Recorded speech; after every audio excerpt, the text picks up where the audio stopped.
en Goma Espuma realmente lo que hacía, y lo que sigue haciendo, ahora cuando nos juntamos y hacemos cosas, es reflejar la calle, reflejar la vida. Y en la vida nosotros nunca hemos creído en la gente importante, sino en la gente que importa, que es un matiz a tener en cuenta. Y bueno, por eso yo creo que la gente se identificaba tanto con nosotros y podía, y puedo decir con orgullo que se sentía parte de Goma Espuma.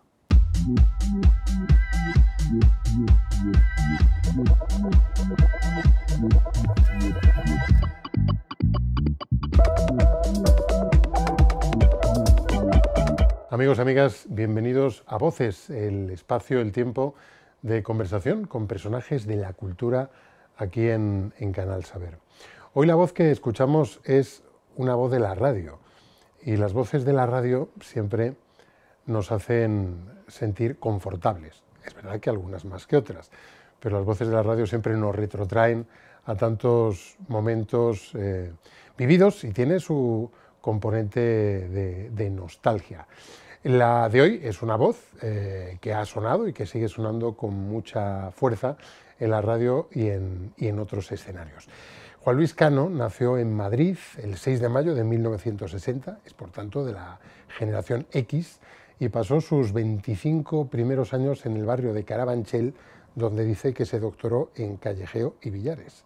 Estudió periodismo en la Complutense, en la Complu, y allí, siendo aún estudiante, inició una ya larga y brillante trayectoria que comenzó en los medios escritos y siguió en la radio, donde creó, junto a Guillermo Fesser, Goma Espuma, un auténtico fenómeno, un programa ya de culto que ganó 4 premios Ondas y desde luego la complicidad de millones de oyentes. En su faceta como escritor ha publicado 12 libros junto a su compañero, su partener en Goma Espuma, y en solitario 5 novelas, una biografía y un ensayo. Lo último, Yo fui santa, un libro que habla de la mentira, que ha publicado hace algunos meses y con el que ha resultado finalista en el prestigioso Premio Ateneo de Valladolid. Juan Luis, eres un entrevistador bastante experimentado. ¿Algún consejo al inicio de esta? Bueno, tú el primero lo has cumplido perfectamente, que es estar bien informado acerca de la persona a la que vas a entrevistar. Eso es clave, a pesar de que ahora parece ser que no. Pero bueno, yo creo que es fundamental, ¿no?, saber con quién vas a plantearte una charla, ¿no? Y luego escuchar al que entrevistas. Hay mucha gente que lleva las preguntas preparadas y le da igual lo que responda el entrevistado, que está esperando a que acabe para lanzar la segunda pregunta, ¿no? Yo creo que es fundamental escuchar y luego tener una base cultural, pues para poder, para tener una red, ¿no? Una red en caso de que te vayas a caer, pues que te pare, ¿no?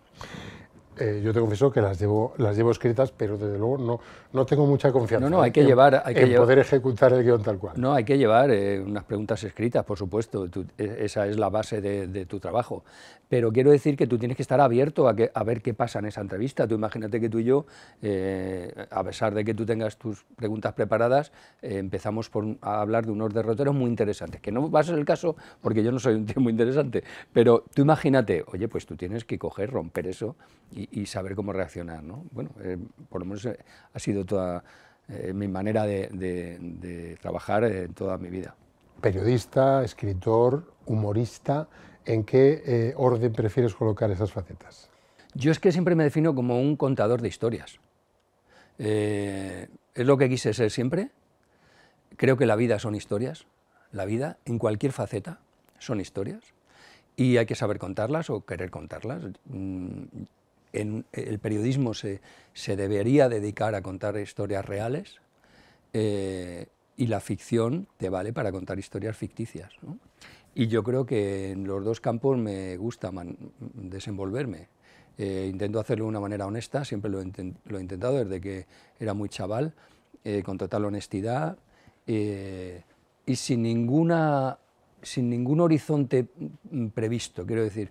Yo nunca me he sentado en un sillón o en una mesa a pensar, a ver, ¿de qué manera puedo hacer esto para que sea original, para que sea un éxito? No, yo hago las cosas siempre como creo que debo hacerlas, para ser honesto conmigo mismo en principio, ¿no? Y luego si a alguien le gustan, oye, pues fenomenal, pero primero conmigo mismo, ¿no? Y bueno, pues eso, contar historias. Entonces utilizo el humor o no. Por ejemplo, esta última novela de la que tú hablabas, no he utilizado un lenguaje humorístico, en otras sí.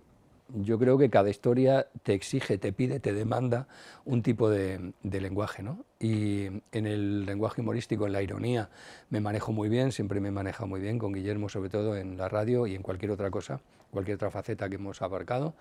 Pero cuando la historia que quiero contar creo que me demanda otro tipo de lenguaje, pues lo utilizo sin ningún complejo. Esta decoración del pub single nos retrotrae Sí. a inicios de los 80, cuando tú estudiabas, creo que además un estudiante bastante travieso, Bueno, pero ahí en las aulas y de forma sí. bastante precoz comienza esa aventura del contador de historias. ¿Cómo viviste aquellos años de tanta efervescencia y de Bueno, tanto vamos a frenesí? ver, yo vivía dos realidades muy distintas en aquella época. Vivía la realidad de la facultad, que era maravillosa, era muy divertida, donde conocí a personas que serían fundamentales para el resto de mi vida, a Guillermo Fesser, a Santi Alcanda, a Jaime Varella, a Pepe Luis Blasco, perdona.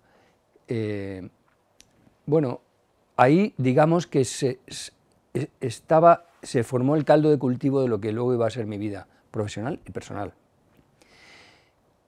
Empezamos a trabajar muy jovencitos en la radio, en Radio Madrid, haciendo un programa que se llamaba El Flexo. Esta gente de los que te he hablado. Cuatro, ¿no? Cuatro, sí. Pepe Luis se fue a Córdoba, porque él es cordobés, ha sido su director del diario Córdoba hasta ahora. Jaime, Santi, Guillermo y yo empezamos a hacer El Flexo, que era un programa que hacíamos en Radio Madrid por las noches. Y se convirtió muy pronto en un programa muy conocido, especialmente entre la gente joven y la gente universitaria. Y entonces ya vivíamos muy intensamente toda esa época de la movida, en el Sol, en Rocola, en la Vía Láctea, en el Penta. Bueno, ese mundillo de Madrid, de la movida de la que tanto se ha hablado, ¿no? Y se sigue hablando. Pero yo luego, por otro lado, vivía la otra movida madrileña, que era la movida de los barrios, la movida de mi barrio. Yo soy de Carabanchel. Una movida muy dura, muy dura, una realidad de la que no se habla y de la que no se hablaba, que era la movida del paro, de la precariedad, de la droga. Yo eso lo vivía también. Yo me venía de una fiesta en Rocola, de ver un concierto de quien fuera, el mítico de las Vulpes, por ejemplo, ¿no? Y luego llegaba a mi barrio, y en mi barrio había amiguitos míos desde niños que estaban enganchados. Y bueno, eran dos movidas bastante diferentes, ¿no? Posiblemente ese contacto con una realidad social poliédrica que presentaba también, bueno, pues ese aspecto más áspero de la España de aquellos años postindustrial, en la que los fenómenos del desempleo, de la marginalidad en los barrios periféricos, también posiblemente crea en ti algo que yo creo que te ha acompañado durante toda tu vida, que es la vocación social, algo que has podido también cultivar a través del proyecto que compartes con Guillermo, la Fundación Goma Espuma, pero que en vuestras historias siempre hay un trasfondo social de alguna manera. Bueno, es que yo creo, Guillermo y yo, siendo dos personas muy diferentes, de entornos muy diferentes, hemos tenido en común y muy claro una cosa que yo creo que es fundamental y ha sido fundamental en nuestra trayectoria personal y profesional, que es ir con los ojos y las orejas muy abiertos, muy pendientes de lo que sucedía a nuestro alrededor, y no solamente en nuestro alrededor, sino en nuestro mundo y en el ámbito mundial, social, ¿no? Y siempre hemos creído que cuando uno o la vida te pone en un lugar en el que puedes aportar algo, tienes que hacerlo. Tienes que hacerlo. Como yo creo que es una obligación moral, una obligación ética. No se trata de ser Jesucristo y abrirte y morir en la cruz por los demás, no se trata de eso, se trata de hacer hasta donde alcanza tu mano, nada más. Y yo creo que eso Guillermo y yo lo hemos tenido presente siempre. Y del mismo modo que te decía que yo nunca me he sentado en la mesa a decir, a ver, ¿cómo puedo ser original? ¿Cómo puedo hacer esto? ¿Cómo puedo hacer lo otro? Ese aspecto de la personalidad de Guillermo y de Juan Luis surge de una manera natural. O sea, nosotros no nos ponemos un día a pensar, vamos a ayudar a la gente. No. Bueno, pues igual que planteabas, ibas a hacer un programa al Sáhara, igual que planteabas los contenidos profesionalmente del programa, pues del mismo modo planteabas cómo puedes echar una mano a la gente que vive allí. Del mismo modo, sin darle mayor ni menor importancia, ¿no? Y está también el protagonismo, la visibilidad de los grandes personajes de la cotidianidad, como Cándida, ¿no? Sí. Personajes que nunca trascienden, que nunca pasan al primer plano, que nunca son protagonistas y que en cambio vosotros siempre habéis tenido muy presente. Bueno, es que Goma Espuma realmente lo que hacía y lo que sigue haciendo, ahora cuando nos juntamos y hacemos cosas, es reflejar la calle, reflejar la vida. Y en la vida nosotros nunca hemos creído en la gente importante, sino en la gente que importa, que es un matiz a tener en cuenta. Y bueno, por eso yo creo que la gente se identificaba tanto con nosotros y podía, y puedo decir con orgullo que se sentía parte de Goma Espuma, porque nosotros éramos parte de la gente. Nunca hemos estado en ningún pedestal de nada, ni hemos estado en el pedestal de observadores, pero nada más. Antes de entrar a hablar de la radio, naturalmente, siempre la radio, de las calles y de Carabanchel, yo no puedo resistirme a preguntarte por la funeraria La Paz, claro. Hombre, la funeraria, pues está bien informado, ¿eh? Funeraria La Paz era la funeraria que fundó mi bisabuelo en Carabanchel, fue la funeraria de Carabanchel durante muchísimos años y era la casa de mis abuelos, además. Entonces, claro, para mí la funeraria era como ir a casa de los abuelos.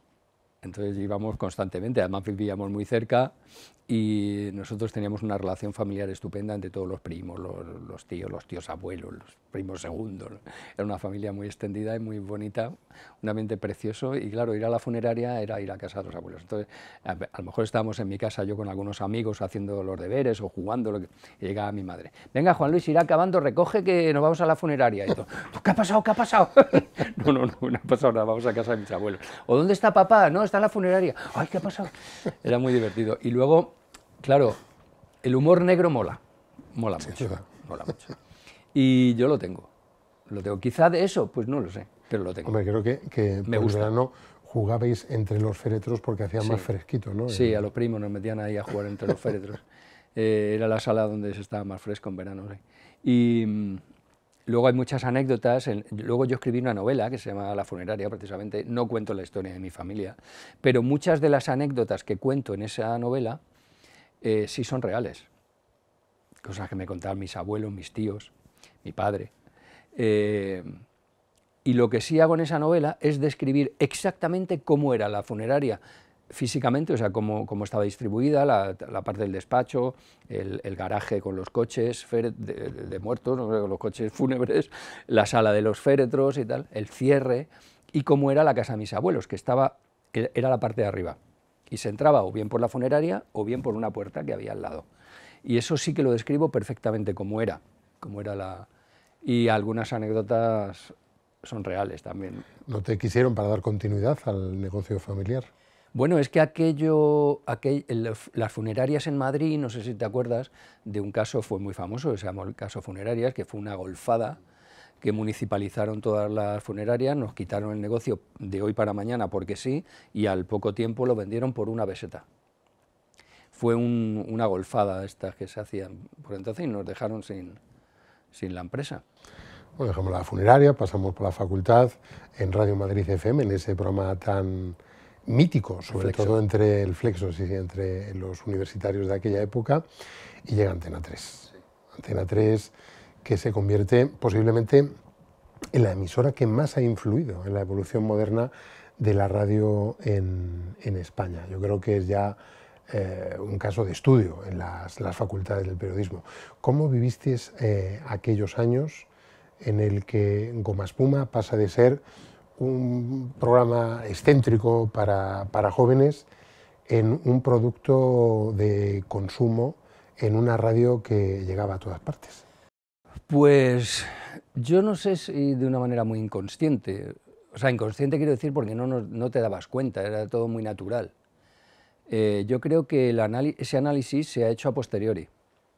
En aquel momento sí que es verdad que, me imagino a nivel empresarial estaría muy bien pensado por Manolo Martín Ferrán y por el Conde de Godó y los dueños y toda esa gente, pero nosotros estábamos en otra película. Nosotros no sabíamos realmente muy bien qué estábamos haciendo. Ese análisis lo hemos hecho a posteriori, nosotros y la gente. Estábamos creando una manera de hacer radio diferente. O sea, nosotros, Goma Espuma se convirtió en un fenómeno, yo creo que porque nadie había hecho nada así. Pero te vuelvo a repetir, nosotros no lo hicimos de una manera estudiada, pensada, diseñada, no, lo hacíamos de una manera natural. Llevamos a la radio nuestra manera de hacer y de ser y de reírnos en la facultad. O sea, lo mismo que trasladamos a la radio lo hacíamos en el bar. Y entonces, claro, aquello rompió. Y el resto, pues lo que hizo Manolo Martín Ferrán fue trasladar el concepto de radio tradicional a la frecuencia modulada, que se oía mucho mejor, que estaba acostumbrada a emitir programas musicales, programas tal, no sé qué. De repente, Manolo coge y traslada lo que era la radio convencional a la FM, y aquello rompió. Y luego, claro, había programas muy atrevidos, muy diferentes, el nuestro, pero también Pumares, fíjate, haciendo ese programa de cine mítico, no sé, había cosas muy diferentes, ¿no? Sonaba diferente, era una radio que sonaba diferente. Y fue, bueno, luego se ha intentado repetir el fenómeno durante en algunas ocasiones. Me acuerdo luego en Radio Voz, incluso Onda Cero intentó llevarse a gente de la época. También. Sí, pero no surgió efecto porque, bueno, me imagino que las condiciones socioeconómicas, culturales eran diferentes, el momento. Me dijo Miguel Ángel García Juez que eras con creces el más gamberro de la redacción. Puede ser. Puede ser, pero era un gamberrismo muy sano. Bueno, a mí siempre me ha gustado reírme, crear buen ambiente a mi alrededor y que la gente que estuviera en mi entorno fuera feliz. Y si yo podía contribuir a esa felicidad, pues hacerlo sin ningún tipo de... ¿Eras tú el que le prendía fuego al papel de...? Bueno, Guillermo también, ¿eh? Guillermo también. O sea, los dos. Cuéntalo. Bueno, pues una de las cosas que tenían que superar los becarios, sobre todo, cuando les ponían de guardia, hacer guardia de informativos en los fines de semana en la emisora, era dar los boletines en mitad de Goma Espuma. Y eso era terrible, porque el estudio estaba así de gente, el estudio, el control, el pasillo, o sea, la radio se llenaba de gente que iba a ver el programa, y entonces llegaban allí los becarios a darla, tal, se ponían nerviosísimos. Entonces, por aquel entonces, las noticias se escribían en unas hojas que tenían copia de calco, o sea, porque todavía se escribía en máquina de escribir con calco, y eso ardía que no veas. Entonces lo que hacíamos, una de las cosas, que hacíamos otras peores, era que cuando iba más o menos a mitad de boletín, que ya había leído la parte de arriba, le empezábamos a quemar con los mecheros, porque todavía se fumaba en los estudios, empezábamos a quemar por la parte de arriba la hoja. Entonces, claro, eso empezaba a correr el fuego. Y entonces el locutor y el redactor tenía que leer muy deprisa, porque si no se le consumía el papel y no se... Lo hacía a 45 revoluciones, ¿no? Era brutal. Y entonces ya sabían que el que fuera ahí, bueno, a Claro García, que era un locutor buenísimo, maravilloso de Antena 3, le dejamos en pelotas, dando un boletín. En pelotas. Y era tan bueno el cabrón que no titubeó ni una frase. Aguantó el tirón. Dijo, esto ha sido todo en Antena 3, volvemos dentro de una hora. Hizo así, se vistió, se piró, no dijo ni mu. Hacíamos verdaderas perrerías. Miguel Ángel contaba algo en relación a un trío célebre de cantantes Los Panchos. mexicanos. Oh, eso fue brutal. Eso fue brutal. Eso, estaba Miguel Ángel haciendo un programa, bueno, él hacía Crónica 3, pero yo creo que también en un momento determinado hizo algo así más, o era la última parte del Crónica 3, que era así más cultural y tal, y estaba entrevistando al trío Los Panchos. Nosotros por aquel entonces, claro, nosotros hacíamos Goma Espuma los sábados por la noche, pero el resto de la semana estábamos en redacción como periodistas normales. Y entonces un día estaba entrevistando a Los Panchos y yo pasaba por el pasillo que daba al estudio 1. Y entonces veo que está allí con Los Panchos y que se está despidiendo y se van. Y entonces me hace así, Miguel Ángel me llama, paso al estudio y me dice, ¿tú imitas el acento mexicano? Digo, yo qué sé, puedo intentarlo. Y dice, pues venga, siéntate que eres Los Panchos. Digo, pero ¿por qué me estás contando?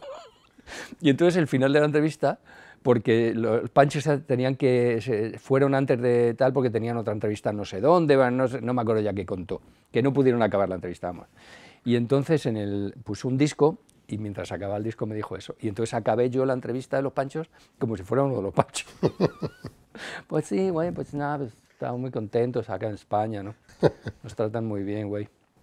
Y después de los años de Antena 3, pues el paso a la mañana, M80, y ahí el fenómeno Goma Espuma explota.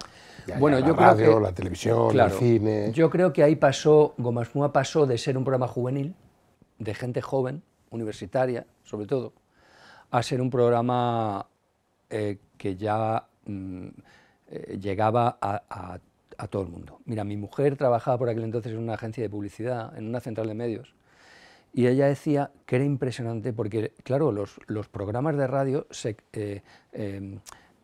tienen un factor sectorial, es decir, es muy raro que un programa guste lo mismo a un chaval de 15 años que a un señor de 85. Es muy raro, muy difícil. Bueno, pues Goma Espuma estaba en todos los targets, pero todos los targets culturales, sociales, ideológicos, de edad, en todos los targets. Y eso era brutal. Claro, nosotros ten en cuenta que teníamos 1,5 millones de oyentes en una emisora que tenía 14 postes. Es que en los postes donde Goma Espuma coincidía con los grandes programas de tal, en muchas de las capitales de provincia estábamos por encima. Eso fue un fenómeno muy bonito y era porque nosotros mezclamos nuestros dos fuertes, que era la comedia con la información, sin ningún tipo o sea, con un humor muy blanco, con ironía. O sea, nosotros no nos mojábamos, pero nos mojábamos sin intención maligna y sobre todo sin presiones. Nosotros hacíamos y decíamos lo que queríamos, jamás, ni una sola vez vinieron a decirnos, bueno, vinieron a decirnos esto sí, esto no, tienes que hacer esto, tienes que hacer lo otro, jamás. Y yo creo que eso la gente pues lo agradecía y luego lo pasaban bien. Se enteraban de qué había pasado en el mundo y en España sin la consecuencia usual, sobre todo últimamente, que es que te cabrees. Entonces oías las noticias y no solamente no te cabreabas, sino que te lo pasabas bien. Es casi un alambre peligroso, es el del trapecio del tamiz del humor, que creo que es muy balsámico para el consumidor de información, pero desde el punto de vista del informante es complicado, porque se mueve uno en un equilibrio complejo, ¿no? Bueno, claro, eso entraría o podría entrar en la diatriba de los límites del humor. Sí, o los límites del humor no. Yo creo que ese filo lo marca el sentido común. No hay más. O sea, los límites del humor lo marca el sentido común. O sea, si tú eres un idiota, tus chistes serán de idiota. Y si tú eres una persona con sentido común, pues alguna vez te podrás pasar, pero no tienes ese riesgo. O sea, el riesgo está, pero quiero decir, no muchas veces pasarás ese límite. Y sobre todo, la gente que te escuche sabrá perdonártelo, porque sabrá que ha sido un desliz. No sé, es lo que yo pienso, ¿no? Se ve de alguna forma con más indulgencia, no solo al que cuenta, sino lo que cuenta, ¿no? De alguna forma hace que el oyente o que el espectador sea menos severo, no solo con el profesional, sino con el mensaje también. Quizá porque... Lo toma menos en serio. No, no es que se lo tome menos en serio. O sea, yo creo que el humor no frivoliza el mensaje. El humor no frivoliza el mensaje. Todo lo contrario. Lo que pasa es que te permite llegar hasta sitios donde de otra manera no puedes llegar. Y cuando tú ya tienes una trayectoria en la que has demostrado que no tienes una actitud malsana y no tienes una intención aviesa, pues eso crea una indulgencia en el espectador o en el oyente que, bueno, pues es una red. Ir al programa en aquellos años era una categoría, sería como ahora pues ir al hormiguero, ¿no? Que los grandes personajes iban a Goma Espuma en M80 y además ocurría algo, yo lo escuchaba, muy curioso, y es que el entrevistado de alguna forma se mimetizaba e intentaba él hacerse el gracioso, ¿no? Bueno, sí, y precisamente por eso había muchos políticos que no querían ir. Los artistas no tenían problema, todo lo contrario. Había muchos políticos que no querían ir, pero era un error, porque nosotros les decíamos siempre, vamos a ver, aquí los graciosos somos nosotros. O sea, tú no tienes por qué ser gracioso, tienes que ser usted, o tienes que ser tú. No tienes por qué ser gracioso. De hecho, en Goma Espuma ha pasado todo el mundo, vamos, yo creo que hemos entrevistado a medio mundo, y a grandes siesos.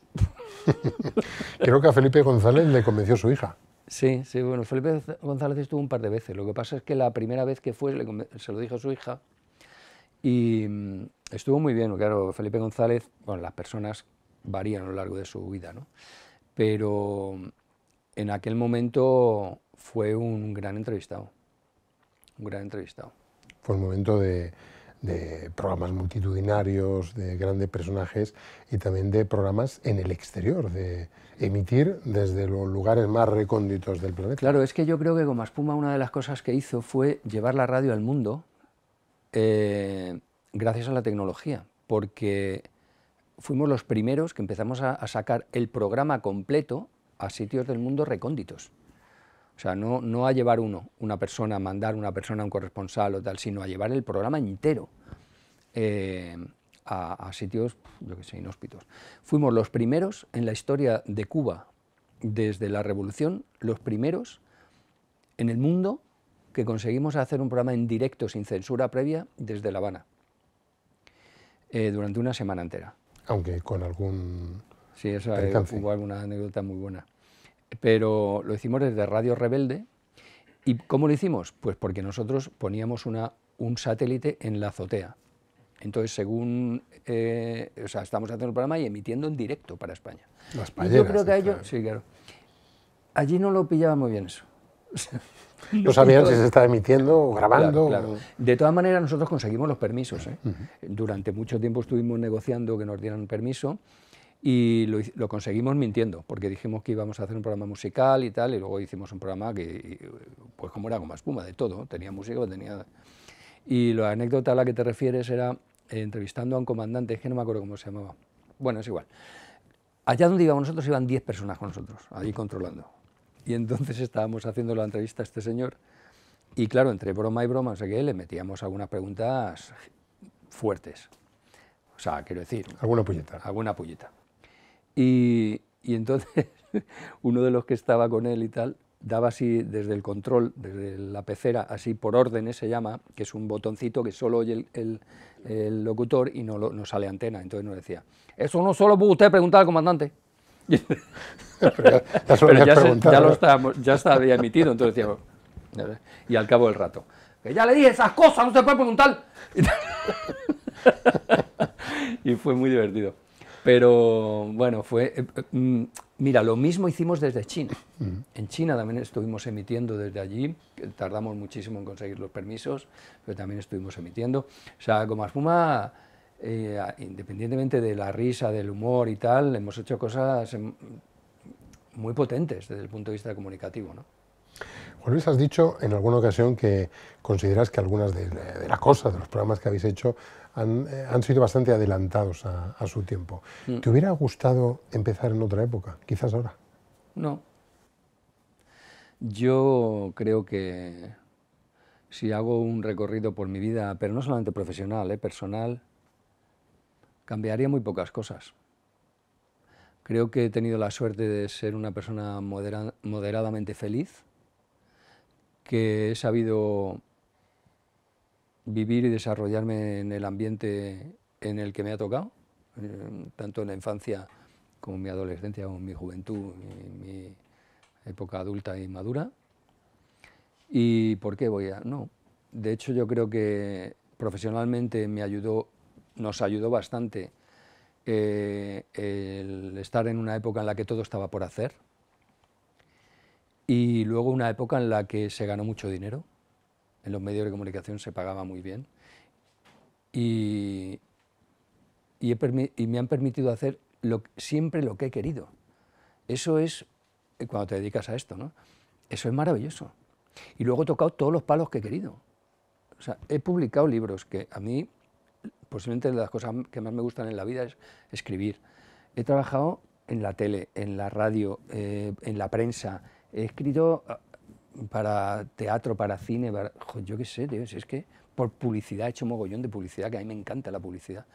Creo que contar una historia en 30 segundos es un ejercicio maravilloso. Si es que yo he sido un privilegiado, tío, ¿por qué voy a querer cambiar de época? No. Hombre, lo que pasa es que me gustaría ahora haber vivido lo que he vivido, pero ahora tener 25 años. ¿Por qué? Pues para correr un poquito mejor la banda. Pero, porque sigo jugando al fútbol, ¿eh? O los maratones de la Fundación. Eso se corre fácil, son 42 metros. Pero sí, yo sigo jugando al fútbol, ¿eh? Al fútbol 7, sigo jugando todos los viernes. Y tengo 63 palos, ¿eh? Y buceando, creo, ¿no? Buceo es una de mis grandes pasiones, sí, me he recorrido el mundo buceando. Y sigo buceando, juego al pádel, juego al frontón, no sé, me gusta mucho el deporte, sí. Además, los contenidos de Goma Espuma, Juan Luis, viven una segunda vida en Internet, Sí. donde tanto los podcasts, los audios como los vídeos continúan saciando la nostalgia de quienes lo vivimos en aquellos años, pero también siguen cautivando a los, creo que son millennials, centennials, ya me pierdo un poco en esto de las generaciones, a los más jóvenes. ¿Por qué crees que les despiertan esa curiosidad o por qué crees que siguen gustando? Bueno, quizá por los muñecos, porque nosotros hemos hecho siempre un humor atemporal. Primero un humor blanco y luego un humor atemporal.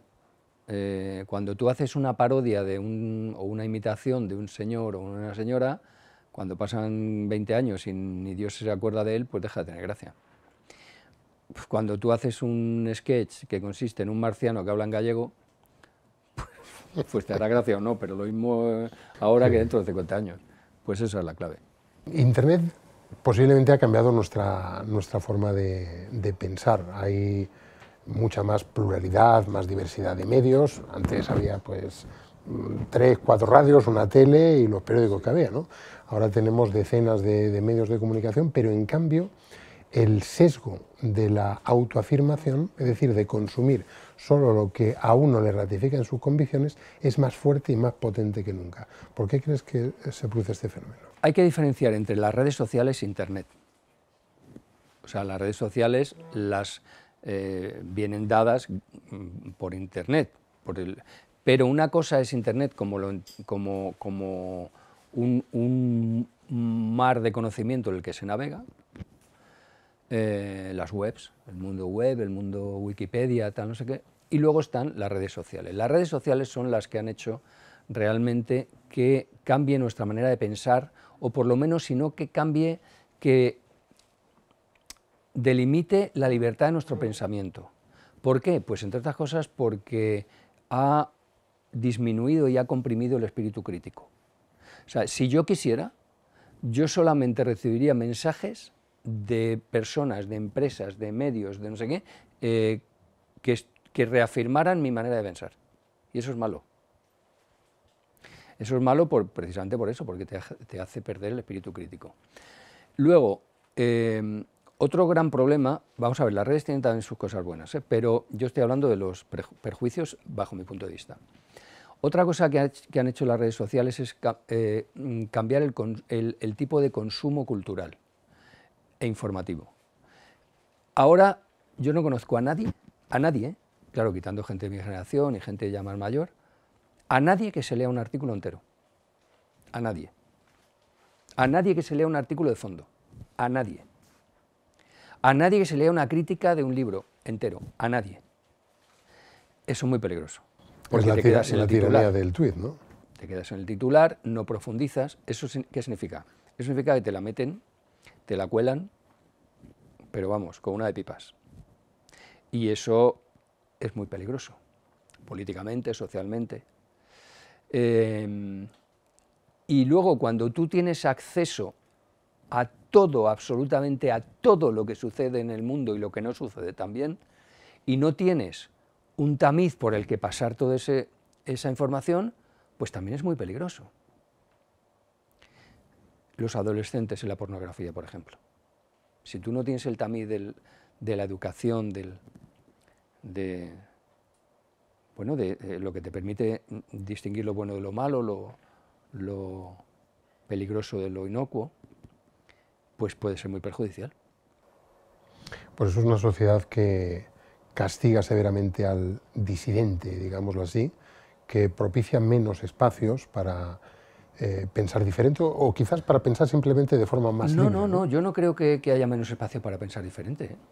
De hecho, yo creo que hay más espacios para pensar diferente. El problema es por qué piensas diferente o por qué piensas lo que piensas. Ese es el problema. Hablo a nivel global y de todo el ámbito de una persona, no solamente a nivel político, a todo nivel. La opinión publicada está más dirigida, digámoslo así. Absolutamente. Absolutamente. Lo que pasa es que siempre queda la intención personal, ¿eh? O sea, esa siempre queda ahí. O sea, quiero decir, evidentemente tú eres dueño de tu propia decisión, ¿eh? O sea, tienes tiempo de rectificar. Vamos a hablar de otra de tus pasiones, el flamenco, claro, hay que hablar del flamenco. Sí. Te defines como flamencólico. ¿En qué momento te enganchaste? Bueno, yo no creo que haya un momento determinado, yo creo que es una evolución. O sea, no es un día de repente, ¡ay, me enamora del flamenco hoy! No, o sea, yo creo que fue una evolución. Yo ya, el flamenco en mi día a día ya sonaba desde el pequeñito. Mi abuelo tocaba la guitarra y cantaba por Marchena, y aunque yo era muy pequeño, pero ahí se quedaba. Mi madre cantaba con él y luego cantaba en casa siempre. En Carabanchel, en mi barrio, había muchos gitanos y la rumba siempre estaba por ahí sonando, sobre todo la rumba, ¿no? El soniquete.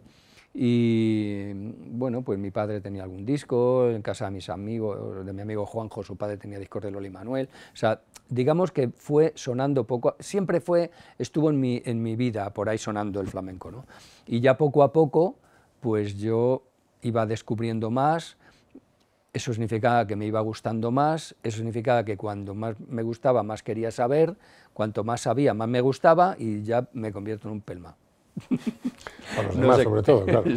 Bueno, se convierte en una de mis grandes pasiones, ¿no? Y una de las cosas que me gustaron del flamenco siempre, bueno, siempre, a medida que fui conociendo, es que en el flamenco no cabe la mentira. En el flamenco no cabe la mentira. O sea, te pillan a los 2 segundos. Es tal la preparación, es tal el grado de... es que no sé cómo decírtelo, de presteza y de calidad que te exige el flamenco, que como mientas, el propio flamenco te expulsa, porque ahí no cabe la mentira, tío. Y a mí eso me llama mucho la atención, me gustó mucho. Y luego hay una cosa que nunca he comprendido y sigo sin entender, que es ¿por qué se le da la espalda? ¿Por qué no tiene un apoyo como debería tener un arte que es lo único, y cuando digo lo único es lo único, es lo único que España tiene propio? De verdad, no hay otra cosa.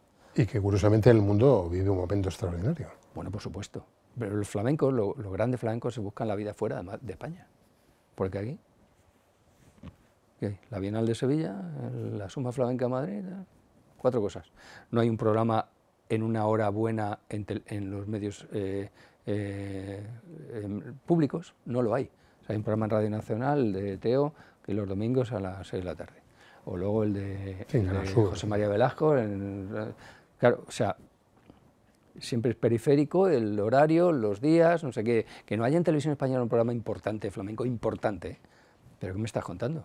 Si es que es lo único que, de verdad, cuando insisto en eso, mira, la zarzuela, ¿no? Pues la zarzuela, la ópera bufa muy parecida.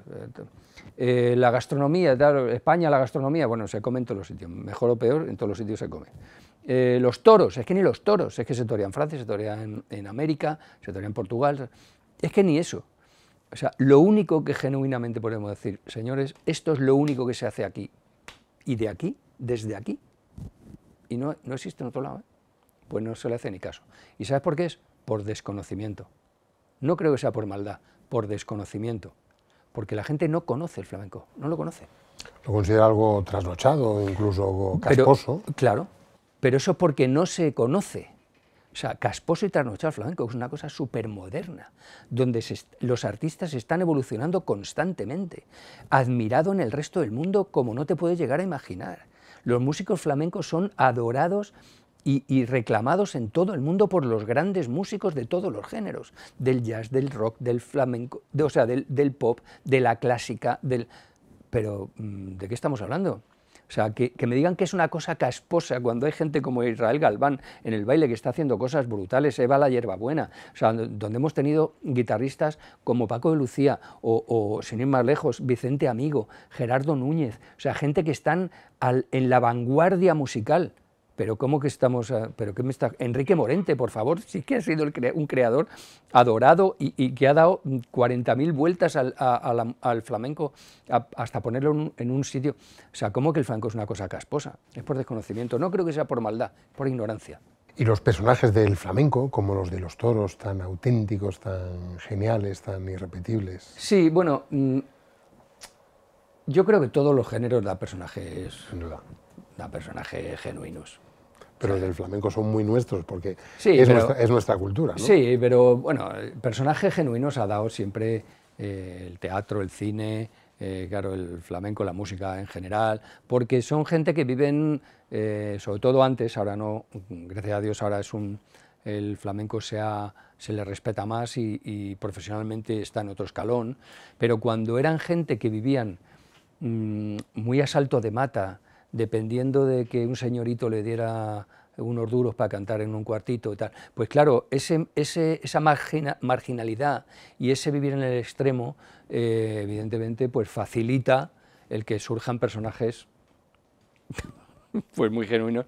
Y luego, claro, el flamenco surge, nace, crece y se reproduce en Andalucía, y todo el mundo sabe que la idiosincrasia del pueblo andaluz pues, es muy particular. O sea, yo conozco catalanes muy graciosos y gallegos muy graciosos, pero conozco mucho más gaditanos graciosos. Tienes que contar la anécdota del cojo en Cádiz.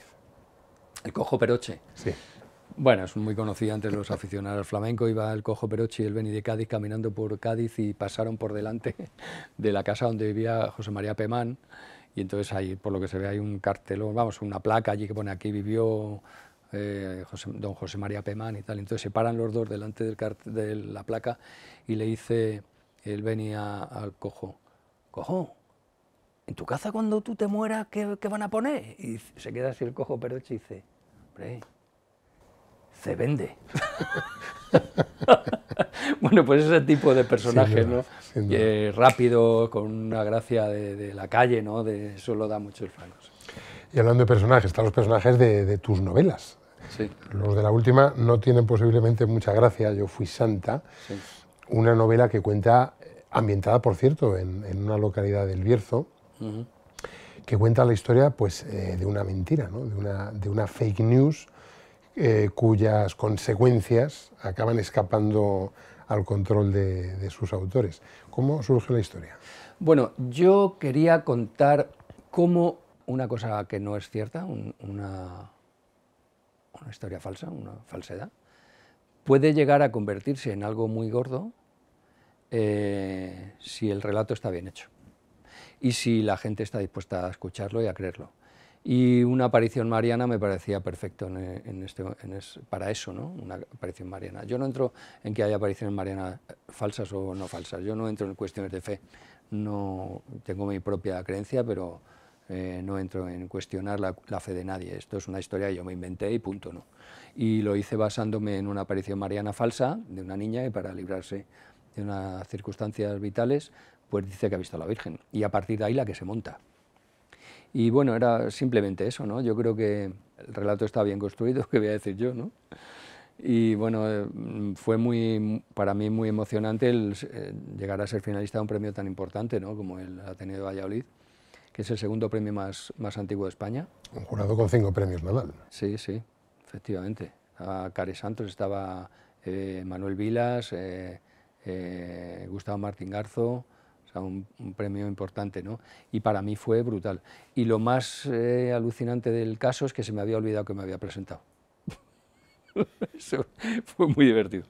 Pues bueno, eso, si me conocieras, te darías cuenta que no es tan raro. Y hablando del libro, o al hilo del libro, nos hace reflexionar sobre la mentira, ¿no? La mentira en su dimensión más benigna, la mentira piadosa, que es muy necesaria, obviamente, para mantener el equilibrio social y también el emocional. Y luego está, como en tu relato, la gran mentira. La mentira planificada, la mentira que obedece al egoísmo, a la conveniencia, sí, y a la que, curiosamente, la sociedad de alguna forma está desarrollando un cierto grado de metabolismo, ¿no? Cada vez somos más tolerantes respecto a la mentira. Somos más tolerantes con la mentira que nos afecta. O sea, tú eres capaz de tragar los bulos y las fake news que se crean para atacar a la gente que es contraria a tu creencia, pero muy, ¿cómo se dice?, muy reacio a aceptar las que se crean al revés, ¿no? Eso es de lo que hablábamos antes con las redes sociales, ¿no? Eso ha provocado las redes sociales. O sea, tú ya ni siquiera te planteas, anda, esto será verdad o será mentira, vamos a inspeccionar, pero incluso los propios medios de comunicación. O sea, hay medios de comunicación que se dedican a publicar bulos. Y luego hay medios de comunicación a los que les cuelan bulos. De los dos hay. Y eso lo vemos también, eso es un poco falta de personalidad y de profesionalidad, ¿no? Males de nuestro tiempo, de alguna forma. Sí, es un mal. Luego tenemos muchos bienes, ¿eh? Yo creo que no podemos ser agoreros. O sea, yo creo que evidentemente es un periodo con sus dificultades mundiales, fíjate, además ahora con lo que estamos viendo, ¿no?, en Ucrania, en Gaza, ¿no? Pero yo no creo que sea la peor época, ni una de las peores épocas de la historia de la humanidad. Yo creo que no es un momento especialmente malo. Yo creo que el riesgo más grave y más grande que corre la humanidad ahora mismo es el cambio climático. Ese es un riesgo de verdad, porque un riesgo que nos puede abocar a unas circunstancias muy difícilmente resolubles, porque la gente no cae en que la mayoría de las cosas que le asustan ahora mismo van a venir multiplicadas por efectos del cambio climático. Hablo, por ejemplo, de la emigración. Cuando la gente que vive ahora mismo en zonas que van a ser tremendamente afectadas por el cambio climático se tengan que ir de ahí porque no pueden vivir, porque tú ahora mismo a alguien de Zambia le puedes devolver a Zambia. Cuando aquí te venga gente de sitios que ya no van a existir, ¿dónde van, amigo? Hay ni vallas, ni muros, ni policías, ni porrazos, ni nada. Eso va a significar pues unos movimientos migratorios tremendos, con todo lo que eso conlleva. Luego las ciudades, yo creo que las ciudades, dentro de 25 años, el 70 o el 75% de la humanidad va a vivir en ciudades. No se están preparando las ciudades para eso. Y no se están preparando para el cambio climático, no se están preparando. Hay algunas ciudades modernas que sí, pero por ejemplo Madrid, pero tío, si ya tenemos que aceptar que el cambio está aquí, que el cambio climático está aquí. Tienes que adaptar la ciudad a eso, tienes que hacer muchas más zonas verdes, tienes que intentar hacer que la ciudad sea mucho más sostenible, pero de verdad, que no se quede en un titular o en una frase. No, hacerlo de verdad, porque es que no nos va a quedar más cojones. Y perdona que me ponga así pero es que hay que obligar a nuestros mandatarios a que tomen medidas de verdad y que el cambio climático o que el medio ambiente sea una prioridad a la hora de elegir a quién voto. O sea, ahora no, ahora es, bueno, no, es que tiene que ser una prioridad. De hecho, estoy por decirte que tiene que ser la prioridad, porque ahora mismo el cambio climático es un problema. Dentro de nada va a ser el único problema. Sin duda, los grandes retos y los desafíos a los que se enfrenta la humanidad daría para muchas entrevistas. Bueno, y luego también nos pasa otra cosa con esto, que viene también unido con esto, perdona me ponga así un poco serio. El tema es serio, desde luego. Que el tema es muy serio. Tenemos que darnos cuenta en la sociedad occidental que tenemos que decrecer. El crecimiento constante es imposible e inviable. Tenemos que decrecer. Y no pasa nada. O sea, decrecer no significa que vayamos a vivir peor, que va. Significa que a lo mejor en vez de comprarte 5 pantalones, te compres 1. Que manejar una expectativa razonable. Claro, eso significa decrecer. O sea, no se trata de ahora de repente pasar hambre, no, un momento. La gente tiene mucho miedo por desinformación, porque no se informa. Pero tenemos que decrecer. ¿Qué es eso de siempre? No, el crecimiento, joder, pues vamos a pararnos un momentito y a decir, señores, que no pasa nada por decrecer. Es que es la única manera de que hagamos la vida sostenible. Esto es insostenible así. Nos quedamos con esas reflexiones, desde luego darían para muchas entrevistas.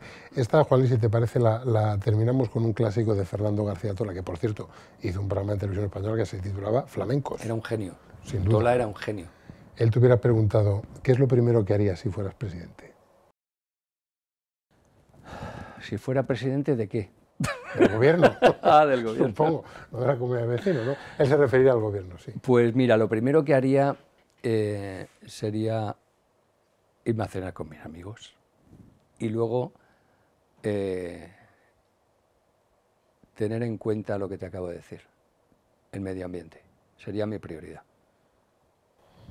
Habría más humor y menos crispación y seguramente más flamenco en la Moncloa. Bueno, eso te lo aseguro. No, en la Moncloa no. De momento los medios públicos. Bueno, muchísimas gracias. Gracias a ti, me lo paso muy bien. Bueno, pues un gran personaje que me ha encantado, por cierto, conocer, porque lo he escuchado durante muchísimos años. Espero que lo hayan disfrutado como yo y les esperamos en una próxima cita aquí en Voces en Canal Saber.